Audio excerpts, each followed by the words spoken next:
Hebreos 2, desde el verso 5 hasta el verso 18, y el tema es la encarnación del Hijo fue necesaria para nuestra liberación. Los primeros versos, más o menos del 5 al 10, habla de la humillación y de la exaltación de Jesús, y luego del verso 11 en adelante nos muestra a Jesús como campeón, como liberador y como sumo sacerdote de su pueblo. Esto viene a continuación de lo que ya hemos visto de la carta, donde el autor empieza exponiendo la naturaleza, la gloria, la obra del Hijo y su superioridad sobre los ángeles.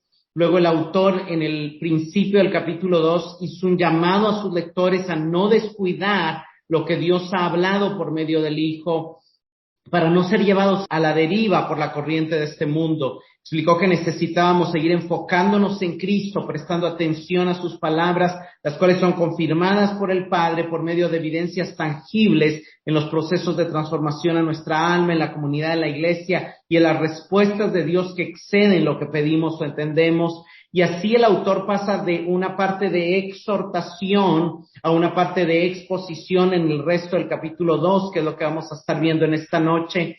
Y luego de haber exhortadonos sobre estar enfocados en Cristo, ahora va a exponer un poco más acerca de quién es Cristo como nuestro Salvador. El segmento se compone de 2 párrafos, como dije, del verso 5 al 9. El enfoque está en la humillación y exaltación del Hijo. Del verso 10 al 18 pasa a exponer la solidaridad del Hijo con sus hermanos. Voy a empezar leyendo Hebreos 2, del 5 al 9. Dice Hebreos 2, 5, porque no sujetó a los ángeles el mundo venidero acerca del cual estamos hablando. Pero alguien testificó en cierto lugar diciendo, ¿qué es el hombre para que de él te acuerdes? O el hijo del hombre para que le visites.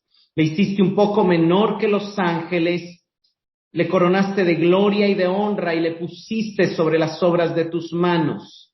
Todo lo sujetaste bajo sus pies, pero en cuanto le sujetó todas las cosas, nada dejó que no sea sujeto a él. Pero todavía no vemos que todas las cosas le sean sujetas.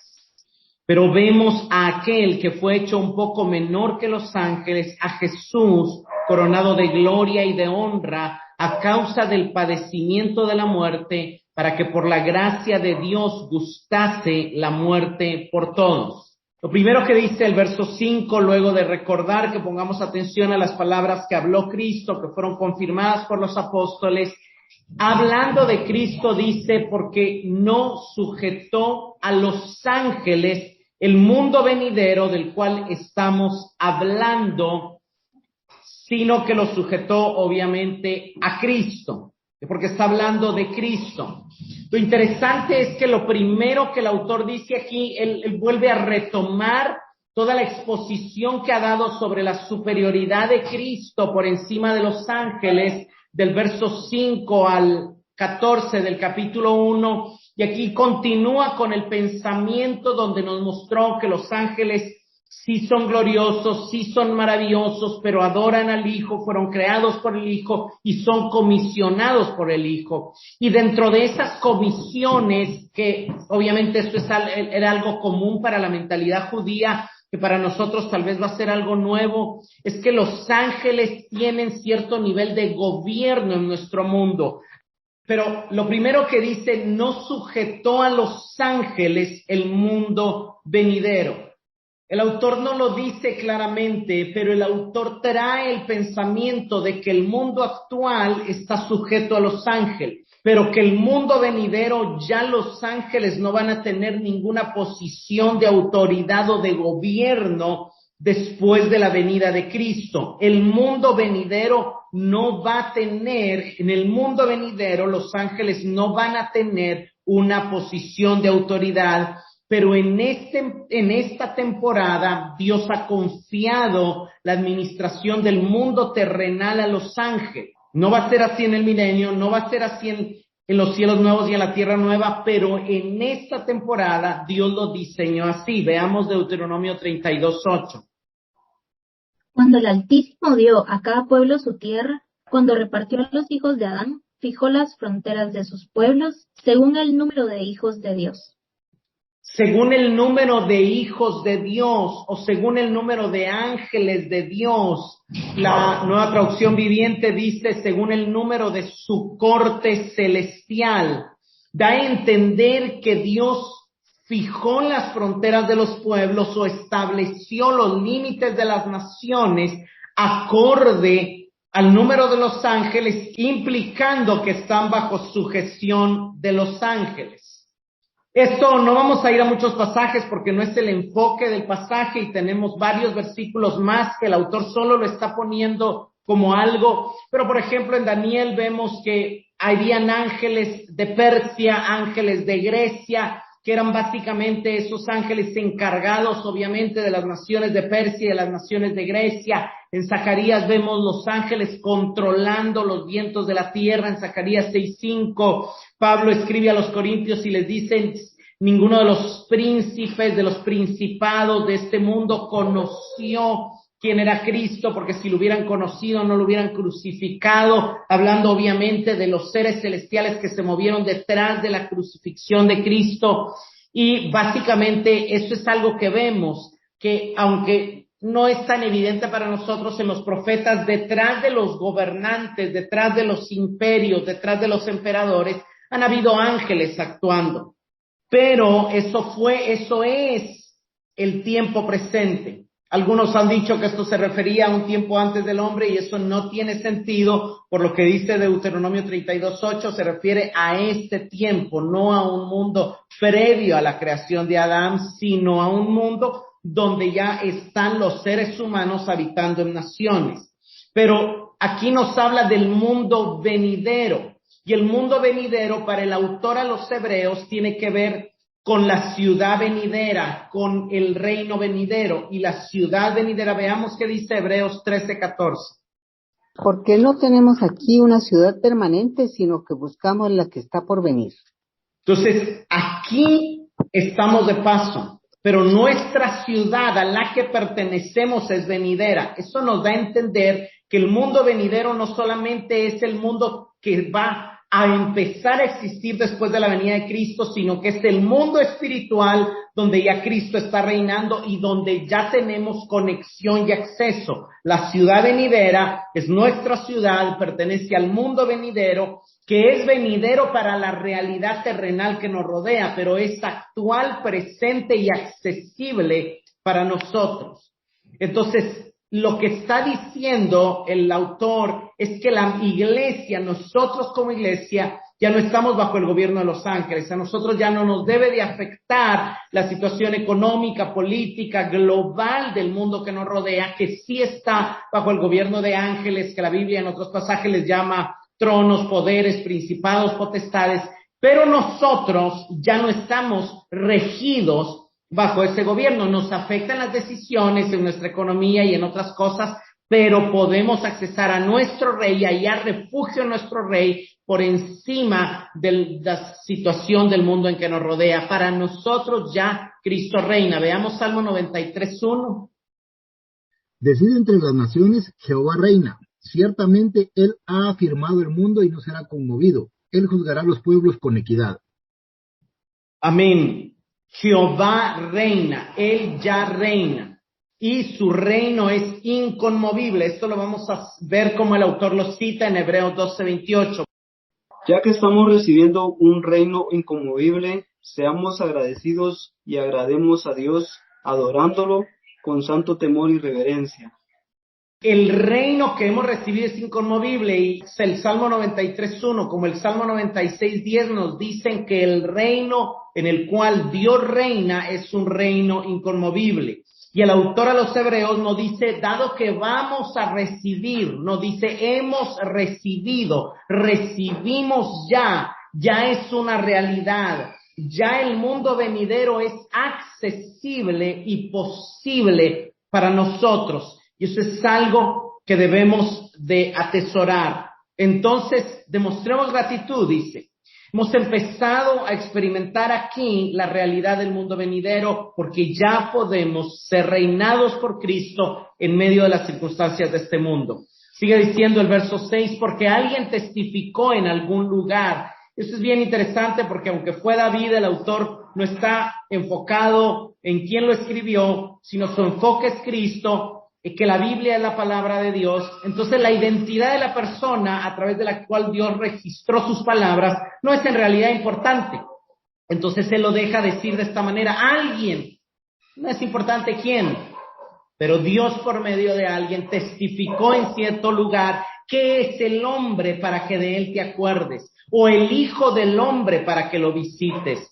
Le hiciste un poco menor que los ángeles, le coronaste de gloria y de honra y lo pusiste sobre las obras de tus manos. Todo lo sujetaste bajo sus pies. Aquí el autor está citando el Salmo 8. Veamos del verso 6 al 8, está hablando David y dice: ¿qué es el hombre? ¿Qué sentido tiene el hombre? ¿Qué valor tiene el hombre? El hombre que se rebeló contra ti, el hombre que no te obedeció, el hombre que confió más en la serpiente. ¿Cómo es posible que tú todavía tengas misericordia de él y desciendas a visitarlo, desciendas a darle la ley, desciendas en forma de columna de nube, desciendas en forma de columna de fuego, desciendas a estar en medio de nosotros en el tabernáculo o en el templo? Y entonces luego como que reacciona y dice: tienes un gran propósito para el hombre. Tienes un gran diseño para el hombre. Lo hiciste un poco menor que los ángeles, pero el objetivo era poner todo bajo sus pies. Por eso le coronaste de gloria y de honra, dándole tu imagen y tu semejanza y poniéndolo por encima del resto de la creación al darle capacidad de razonamiento, inteligencia. Veamos Génesis 1, 27 y 28.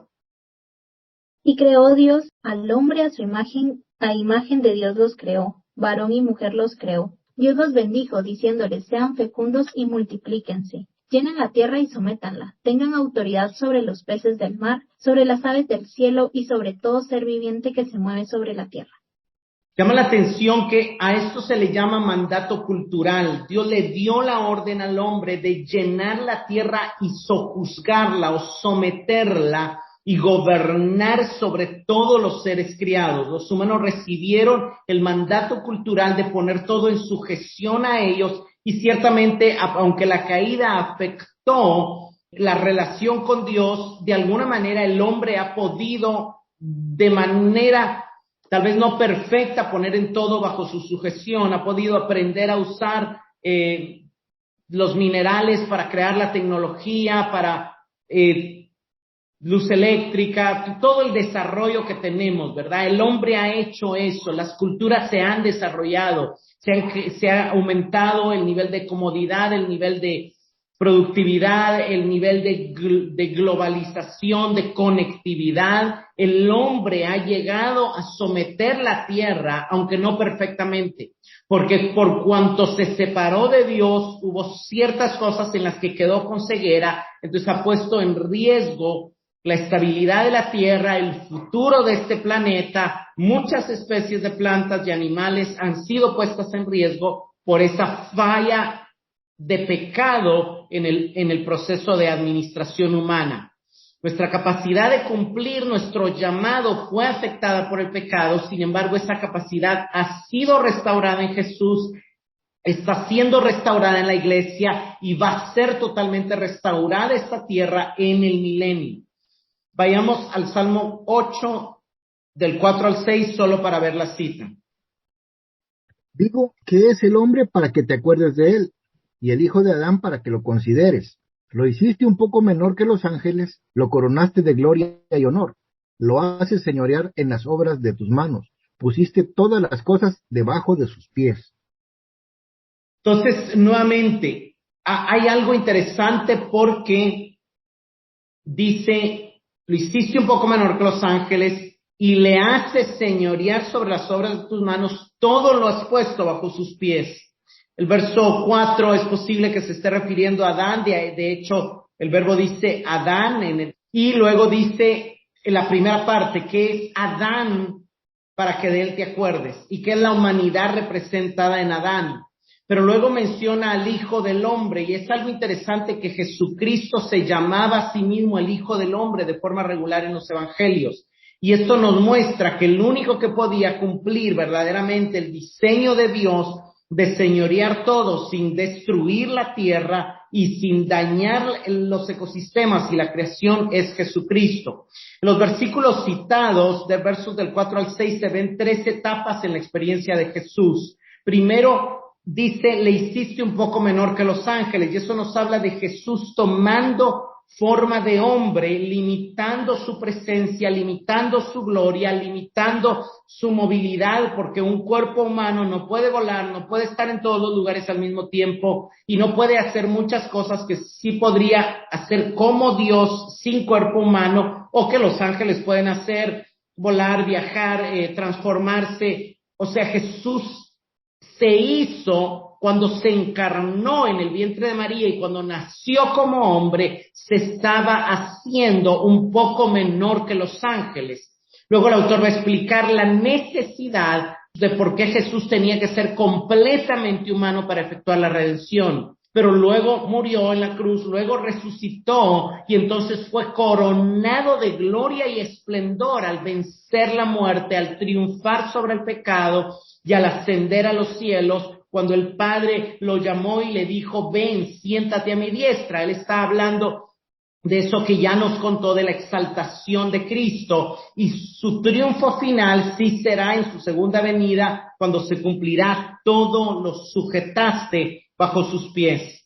Cristo ya ha sido puesto como cabeza sobre todo en los cielos, sin embargo en la tierra aún ha dejado un tiempo de operación al enemigo. Por eso en el verso 10 sigue diciendo, pero en cuanto le sujetó todas las cosas, nada dejó que no sea sujeto a él en el plan, pero todavía no vemos que todas las cosas le sean sujetas. En la realidad, todavía hay ángeles guiando a líderes políticos a tomar malas decisiones. Veamos el Salmo 110:1.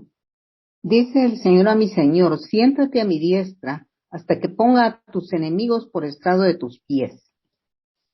Entonces, siéntate a mi diestra hasta que yo ponga a tus enemigos. Esa es la etapa que estamos viviendo ahorita. El Padre llamó a Jesús a sentarse a su diestra, el Hijo terminó la obra, se sentó a su diestra y el Padre le dice hay un tiempo de espera donde el Espíritu va a hacer algo en la tierra, pero luego todos tus enemigos van a ser puestos bajo tus pies.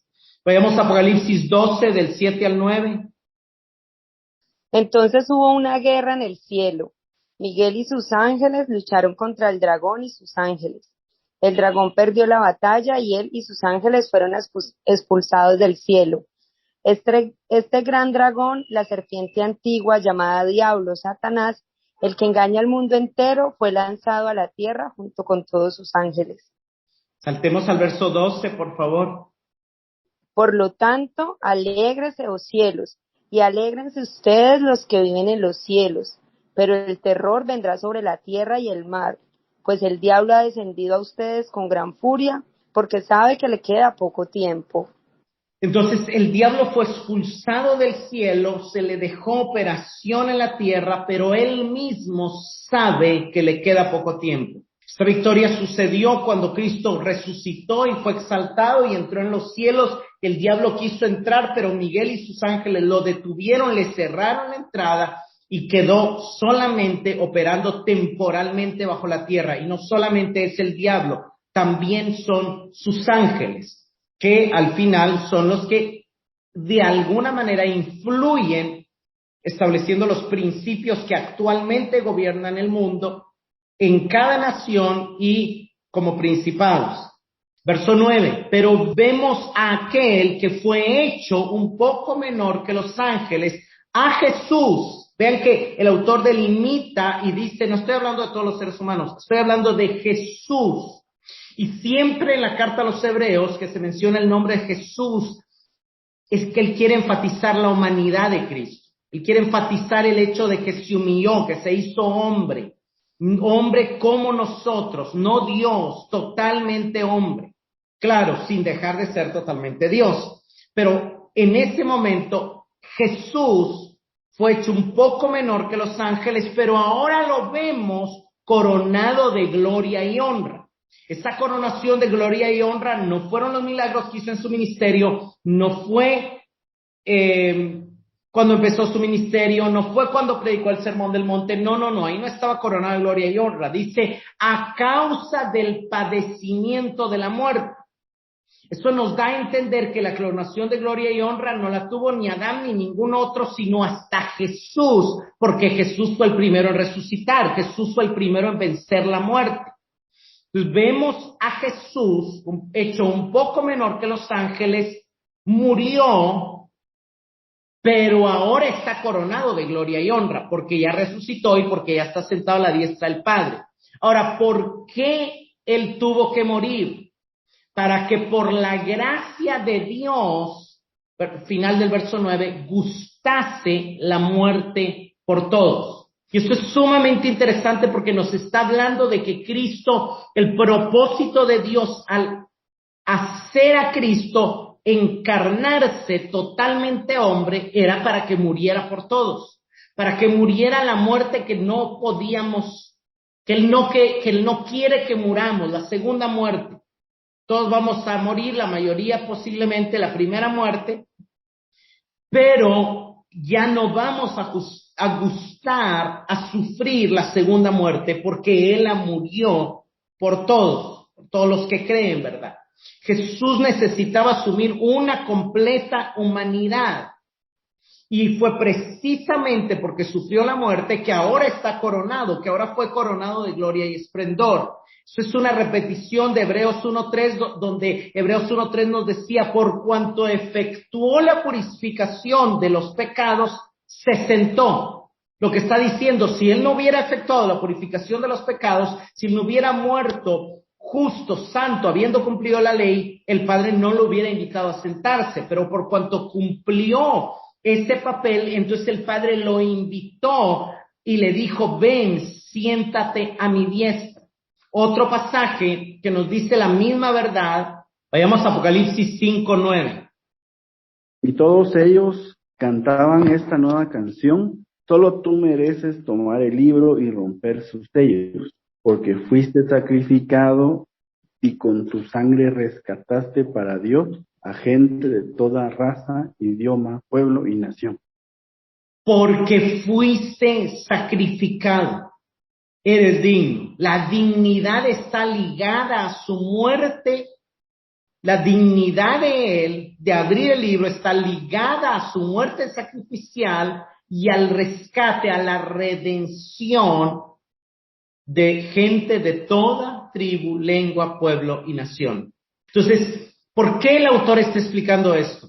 Porque él quiere que sepamos que aún la muerte tiene propósito para Cristo y también para nosotros. Obviamente eso él lo va a ir desarrollando más adelante, pero él está poniendo un fundamento de mostrarnos que el sufrimiento y la muerte no siempre son malos.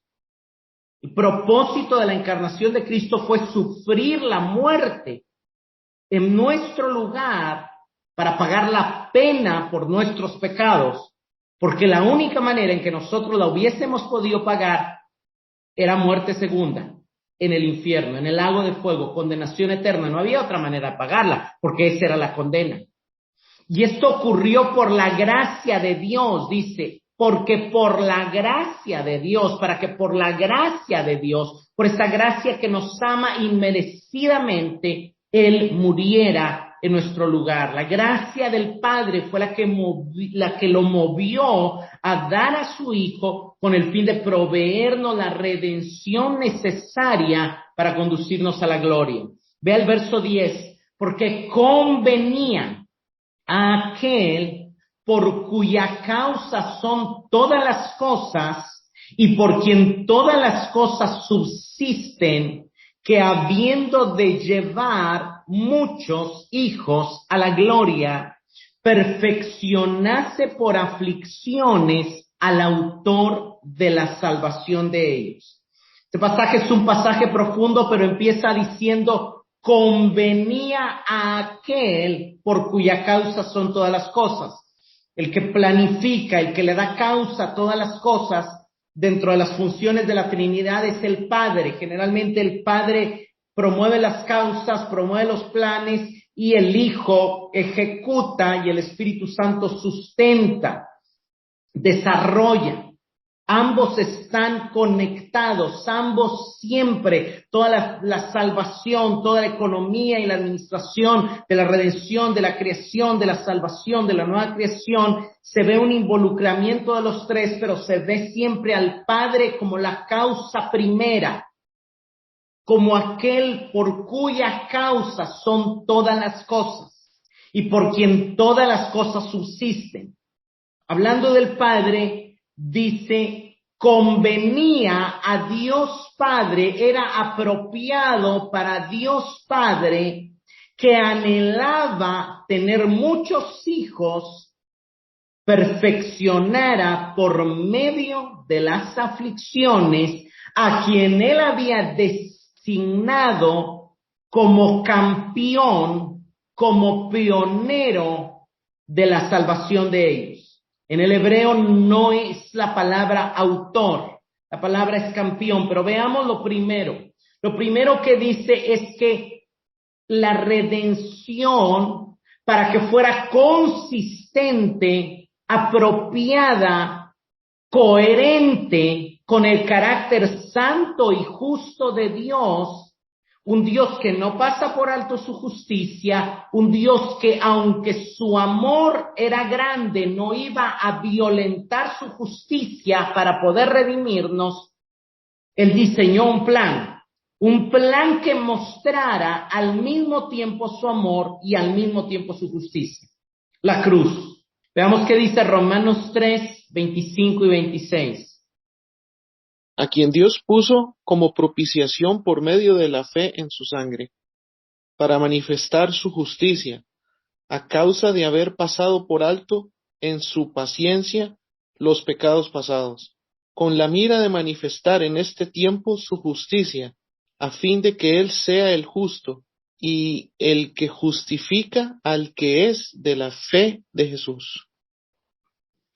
Vea cómo se menciona dos veces para manifestar su justicia. La obra de la cruz, la obra, si leíamos del verso 24, dice que somos justificados gratuitamente por su gracia mediante la redención que es en Cristo Jesús. La única manera de ser llamados justos, de ser tomados como justos, de recibir la vida eterna que corresponde a los justos, de tener entrada al cielo como justos, era justificarnos gratuitamente, pero teníamos una pena que pagar, teníamos una carga de culpa, teníamos una cantidad de pecados que merecían un castigo. Entonces Dios no podía nada más perdonarnos. ¿Por qué? Porque si un juez muestra misericordia a alguien que evidentemente es culpable, sería tachado de injusto y claramente sería rechazado por la sociedad. La misericordia y la gracia y el amor solo pueden valorarse y ser verdaderamente reales sin negar la justicia.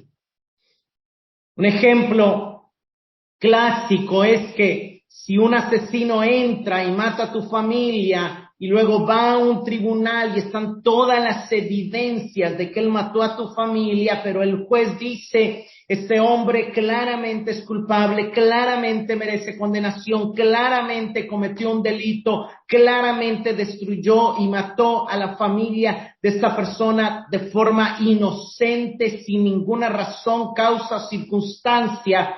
Sin embargo, yo soy tan bondadoso, amoroso y misericordioso que lo voy a declarar inocente. Usted se va encima de ese juez y usted trata de ahorcarlo y toda la gente se para y dice no vamos a tolerar esa injusticia. Un juez no puede hacer eso, no puede nada más porque sí venir y perdonar a alguien que es culpable, porque si deja a ese asesino libre va a ir a asesinar a saber cuántas vidas inocentes. Dios no podía pasar por alto nuestros pecados sin pagar la pena.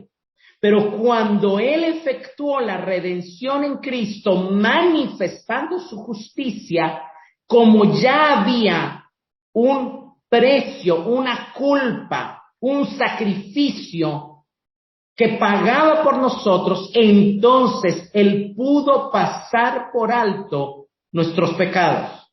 ¿Por qué lo hizo así? ¿Por qué tuvo que enviar a su Hijo? ¿Por qué Cristo tuvo que hacerse hombre? ¿Por qué tuvo que morir? Con el fin, dice el verso 26 de Romanos 3, de que Dios sea justo, de que no sea tachado de injusto, pero que también sea el que justifica al que es de la fe en Jesús. Dios es justo porque ha exigido la paga del pecado y la ha pagado Él mismo, y también es el que justifica porque ese sacrificio tenía tanto valor que cabía, que alcanzaba para perdonarnos todos nuestros pecados pasados, presentes y futuros y revestirnos de la justicia de Cristo. Entonces era congruente con el plan que Dios tenía para la humanidad que Cristo sufriera, que Cristo pasara aflicciones. Era congruente con el diseño de que el hombre señoreara, de que el hombre fuera cabeza, de que todo fuera sujeto para él. Y ese todo incluía ángeles y demonios puestos bajo sus pies. Era congruente decretar que el Hijo tomara condición humana para rescatar a la humanidad de su propia humillación y muerte. Los sufrimientos y la humillación de Jesús eran apropiados para cumplir con el plan original de Dios. Ahora, luego dice, para perfeccionar por medio de los padecimientos al líder, al pionero, al campeón de la salvación de ellos. Ahora quiero explicar la palabra perfeccionar. La palabra perfeccionar se usa varias veces en la Septuaginta para indicar la consagración de un sacerdote a su oficio, y tenía que ver con el calificarlo para el servicio sacerdotal. La perfección aquí no tiene que decir que Cristo era imperfecto y llegó a ser perfecto por los padecimientos. No. La perfección aquí tiene que ver con un uso funcional. Lo que quiere decir es que Él, a través de los sufrimientos, quedó totalmente equipado para su oficio sacerdotal.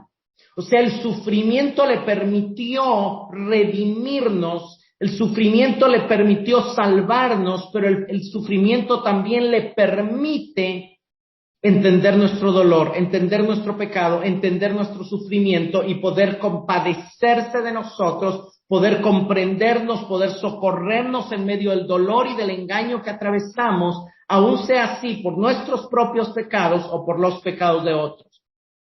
Él de alguna manera fue preparado, creo que sería en nuestro lenguaje, o fue capacitado como campeón. La palabra en el griego es archegón, que se traduce campeón, que asegura la salvación de ellos. Y vamos a ver el significado de esta palabra campeón más adelante. Verso 11. Porque el que santifica y los que son santificados de uno son todos, por lo cual no se avergüenza de llamarlos hermanos. Lo que está explicando el verso 10 es explícito en el verso 11, y lo que está diciendo es que el Hijo que consagra a los seres humanos para Dios. Ahora, quiero explicar aquí, para llevar muchos hijos a la gloria, obviamente habla del bien que entremos al cielo, pero ya tenemos acceso a la gloria. En el capítulo 10 vamos a ver que ya podemos accesar a la gloria de Dios, al lugar santísimo, al lugar de su gloria, al lugar de su presencia. Y eso es posible porque Él ya murió, porque Él ya resucitó, porque Él ya está sentado a la diestra del Padre. Cuando dice para llevar muchos hijos a la gloria, no debemos pensar en el día de nuestra muerte, debemos de pensar en nuestro presente. Ya podemos entrar a su gloria. Eso es algo maravilloso. Pero el que santifica y los que son santificados, santifica para llevarnos a la gloria, y somos santificados, son todos de uno. Aquí primero hay un contraste y luego hay un paralelo entre Cristo y nosotros, y por eso no se avergüenza de llamarlos hermanos. El primer contraste es que Cristo es santo, hay una santidad en Él para poder santificarnos. Nadie podía santificar sin haberse consagrado totalmente al servicio de Dios y tener el poder para santificar a otros. Entonces, la santidad del Hijo es necesaria para poder santificarnos y eso lo diferencia de nosotros. Él trasciende sobre nosotros y es superior a los demás hijos. ¿Por qué? Porque Él es santo, porque Él es el que santifica. Pero luego dice, no se queda ahí, y los que son santificados, y ahí habla de nosotros, de uno son, o de una naturaleza son, o de un hombre son. Y aquí puede estar refiriéndose a Adán o a Abraham. Puede estarse refiriendo a Adán porque acaba de citar el Salmo 8 que habla de Adán, pero puede estarse refiriendo a Abraham porque más adelante en el verso 16 va a mencionar a Abraham, que son los hijos que él socorrió. Pero aquí básicamente lo que él está diciendo es que él no se avergüenza de llamarnos hermanos. Y es algo bien interesante porque cuando regresamos al ministerio de Jesús, a veces en 2 ocasiones lo visitan su madre y sus hermanos y él dice, mi madre y mis hermanos son los que hacen la voluntad de mi Padre que está en los cielos. Y cuando él se encuentra a María Magdalena, después de haber resucitado, le dice, id y avisad a mis hermanos que vayan a Galilea, porque ahí me encontraré con ellos. Y luego le dice, no he subido a mi Padre y a vuestro Padre. Él les llama hermanos a sus discípulos, a sus seguidores. Él no se avergüenza de llamarlos hermanos. Y luego cita el Salmo 22, verso 12 de Hebreos 2, dice, diciendo, anunciaré tu nombre a mis hermanos y en medio de la congregación te alabaré. Algo interesante del verso 12 es que es un salmo mesiánico que empieza diciendo, Dios mío, Dios, ¿por qué me has abandonado? Y son las palabras de Cristo en la cruz. Pero más adelante, mientras el salmo avanza, empezando en la desesperación, llega a ser reemplazado el lamento por acción de gracias, expresiones de gozo en la resurrección y en la comunidad de la iglesia. ¿Por qué? Porque luego de sufrir, Dios lo exalta, Dios lo vindica. Entonces, ya resucitado, Él alaba al Padre en medio de nosotros, porque Él vive en nosotros, porque Él está en nosotros. Y Él nos llama hermanos cuando alabamos a Dios y le dice, Padre, anunciaré a mis hermanos tu nombre y en medio de la congregación te alabaré. Y verso 13 dice, y otra vez yo confiaré en Él y de nuevo, he aquí, yo y los hijos que Dios me dio. Entonces esto es algo hermoso, porque aquí en el verso 13 está citando Isaías 8, 17 y 18. Entonces dice, yo confiaré en Él, y de nuevo, he aquí yo y los hijos que Dios me dio. Vayamos a Isaías 8, 17 y 18. El Señor ha escondido su rostro del pueblo de Jacob, pero yo esperaré en Él, pues en Él tengo puesta mi esperanza. Aquí me tienen con los hijos que el Señor me ha dado, somos en Israel señal y presagios del Señor Todopoderoso que habita en el monte de Sión. En el contexto original de Isaías, el pasaje describe a Isaías y a sus hijos constituyendo un remanente fiel que sigue confiando en Dios, que sigue esperando en Dios, en medio de un pueblo que está lleno de idolatría y de pecado, que está siendo perseguido y que está por caer en juicio, pero ellos mantienen, él y sus hijos, él y sus discípulos están mostrando que Dios sigue teniendo un remanente, que Dios sigue teniendo un pueblo fiel. Este pasaje, Isaías era una figura de Cristo y está mostrando cómo Cristo se identifica a sí mismo con la comunidad de fe para guiarlos y ser ejemplo para ellos en poner su fe y su confianza en Dios. Ir a los evangelios nos debe de servir de consuelo para cuando estamos siendo perseguidos, atacados, afligidos, ver cómo Cristo, a pesar de la persecución, a pesar del rechazo, a pesar de la humillación, mantuvo su confianza en Dios y eso quedó escrito para darnos ejemplo, para poder confiar en Él, para vernos como seguidores de Él, como hijos de Él. Somos hijos de Cristo. ¿Por qué? De hecho, algo interesante es que cuando a Jesús en la cruz lo atraviesan con una lanza, brota sangre y agua de su cuerpo. Eso no es normalmente común. Sin embargo, eso es una figura de cómo Cristo de alguna manera está mostrando una representación de él dando a luz a su iglesia, dando a luz a sus hijos, porque en un parto brota sangre y agua juntamente con el niño. Entonces Jesús está mostrando, confiando en Dios en las circunstancias difíciles y dándonos ejemplo para confiar en Dios en medio de esas circunstancias. Hoy Cristo es la cabeza de la nueva humanidad y está liderando a su iglesia a mantenerse fiel a pesar del sufrimiento y la persecución, siendo Él primero en sufrir. ¿Para qué? Para entrar y llevarnos a la gloria. Verso 14 dice, así que, por cuanto los hijos participaron de carne y de sangre, Él también participó de lo mismo para destruir por medio de la muerte al que tenía el imperio de la muerte, esto es al diablo, y librar a todos los que por el temor a la muerte estaban durante toda la vida sujetos a servidumbre. Básicamente el autor está repitiendo y enfatizando que Cristo participó de naturaleza mortal, no medio hombre, no. Cuando dice carne y sangre está refiriéndose a una completa participación en una realidad totalmente compartida. Él participó de lo mismo. ¿Qué es lo mismo? Experimentó hambre, experimentó cansancio, experimentó tristeza, experimentó angustia, experimentó muerte.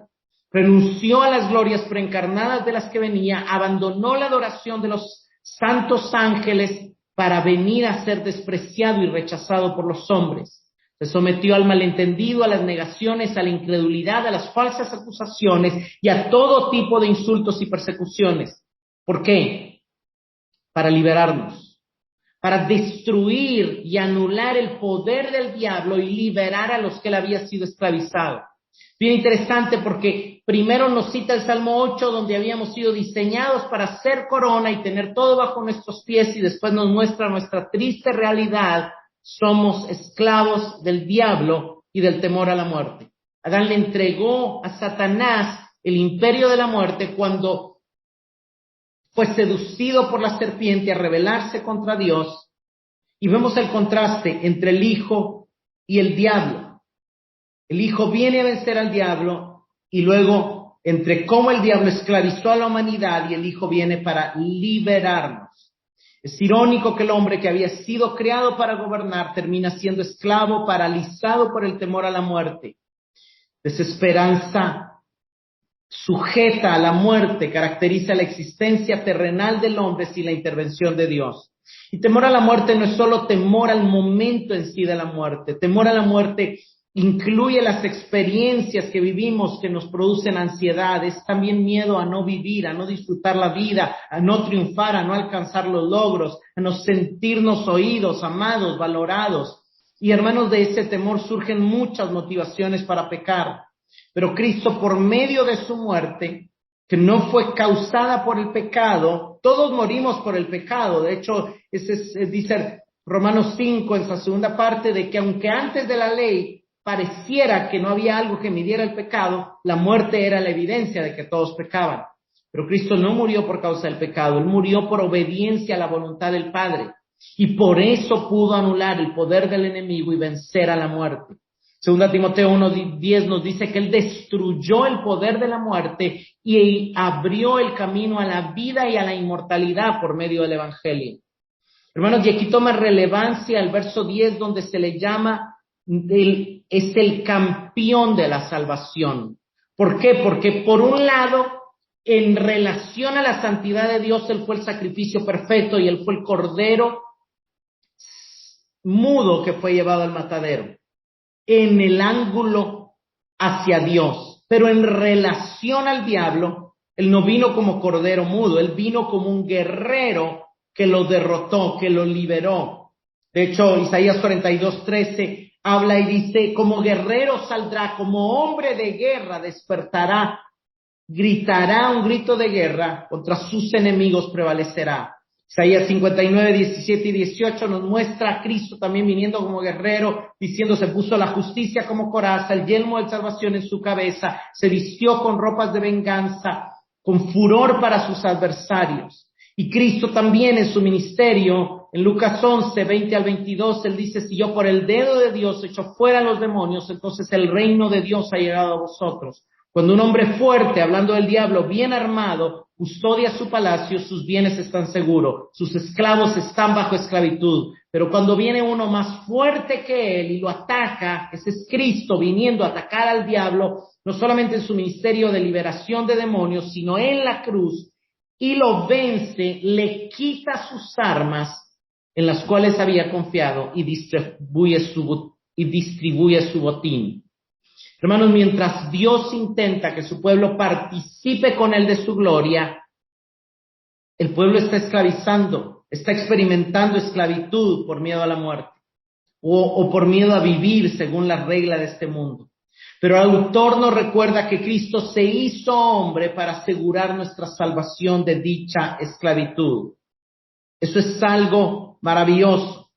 Jesús ha cumplido esta palabra, nos ha rescatado del poder del enemigo y del poder de la muerte. Eso es algo que debemos de apropiarnos. Ya somos libres y debemos de vivir como libres. Ya no debemos vivir una vida paralizada por temor a la muerte o por temor a no vivir la vida o por temor a no tener éxito o por temor a atravesar persecución, ya sea de Roma o de cualquier gobierno terrenal. Es un mensaje claro a los oyentes que estaban temiendo la persecución bajo el Imperio Romano y les está diciendo, señores, Cristo ya venció al diablo para que ustedes no le teman a la muerte.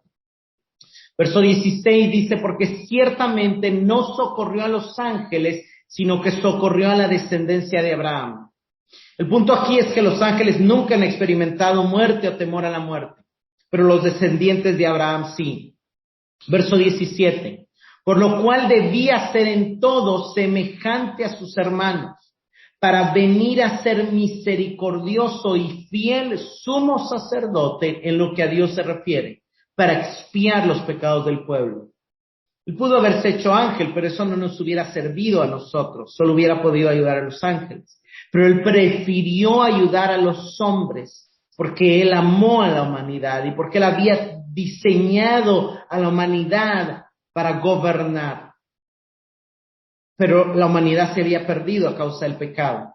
Entonces él debía ser en todo, como ya lo dijimos, en carne, en sangre, en hambre, en necesidades, en toda la debilidad humana, debía de ser semejante a nosotros.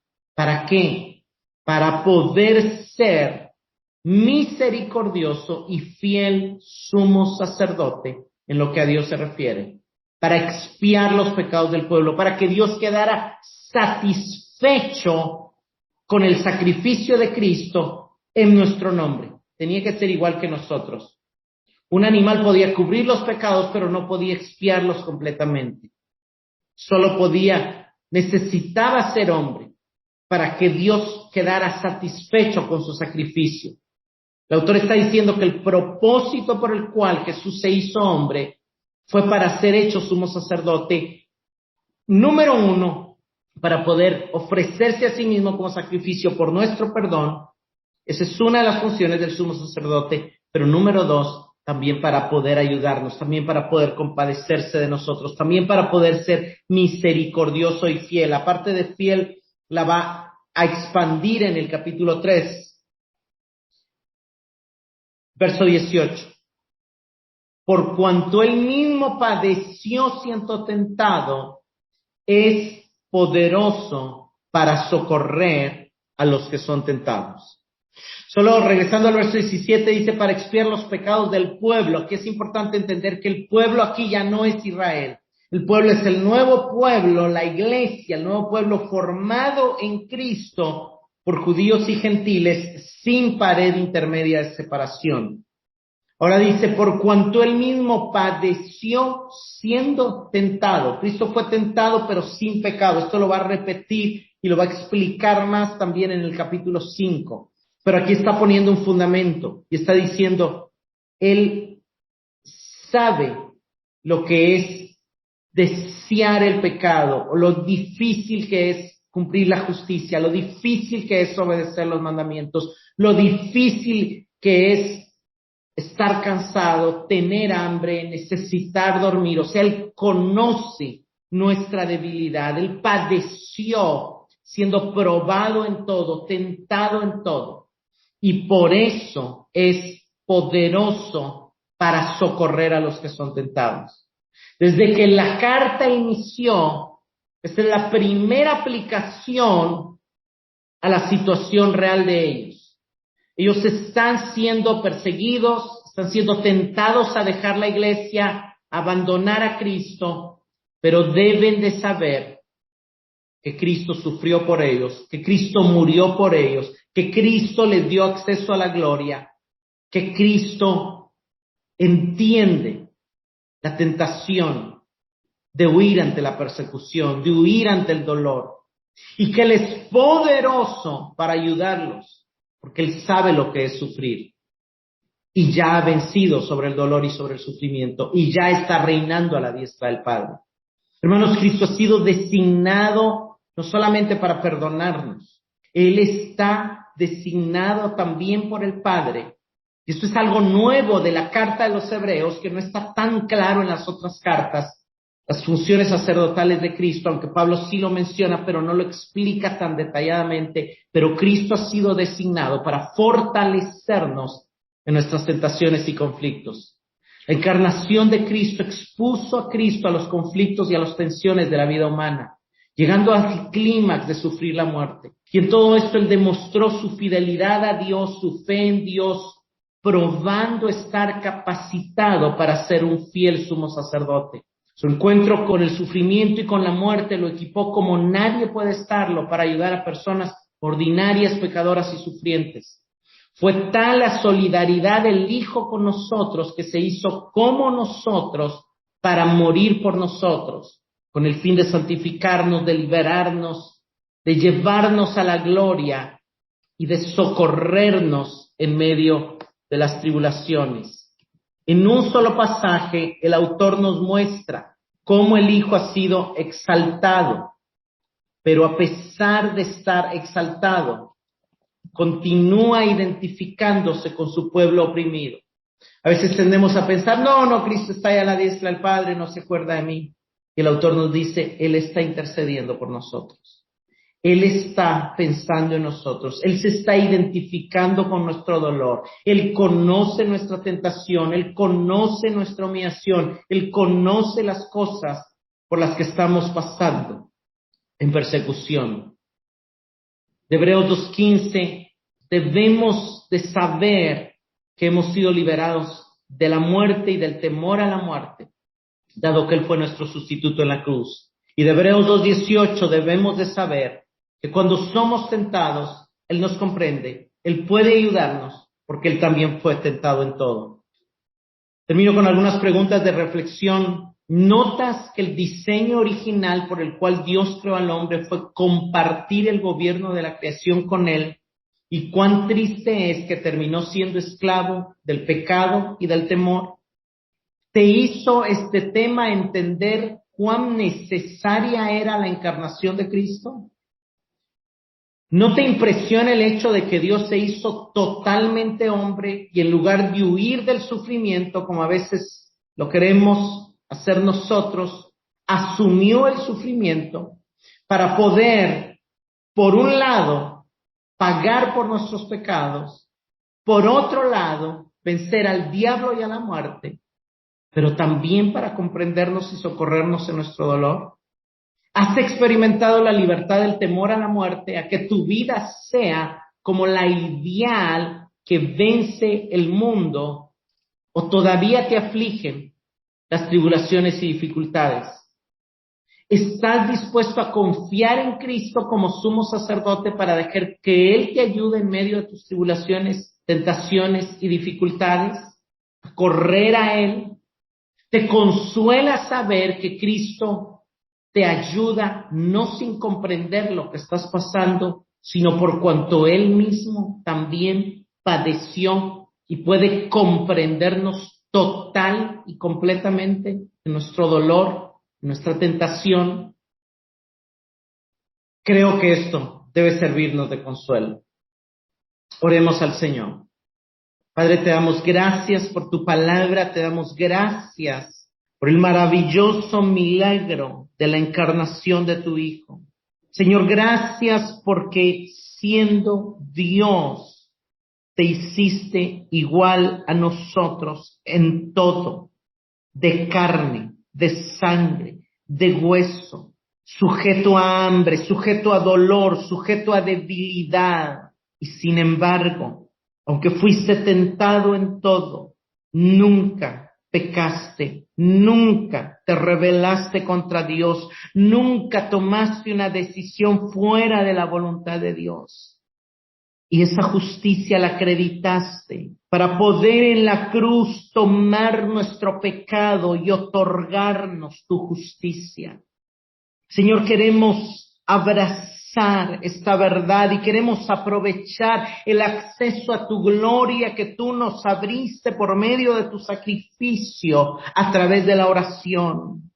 Ayúdanos, Señor, a entrenarnos para que en medio de una tentación, de un padecimiento, de un dolor, sepamos que el mejor auxilio lo recibiremos de ti y de nadie más. Y que eso nos entrene en correr a ti, en refugiarnos en ti, en huir a ti. Porque tú eres nuestro campeón, nuestro líder, nuestro pionero y sufriste y venciste, primeramente en nuestro lugar, luego para darnos ejemplo y luego también para darnos la oportunidad de vencer el temor y el pecado que muchas veces todavía intenta oprimirnos en nuestra vida. Adoramos tu nombre por esta grandiosa salvación que anhelamos cuidar, Señor. En el nombre de Jesús.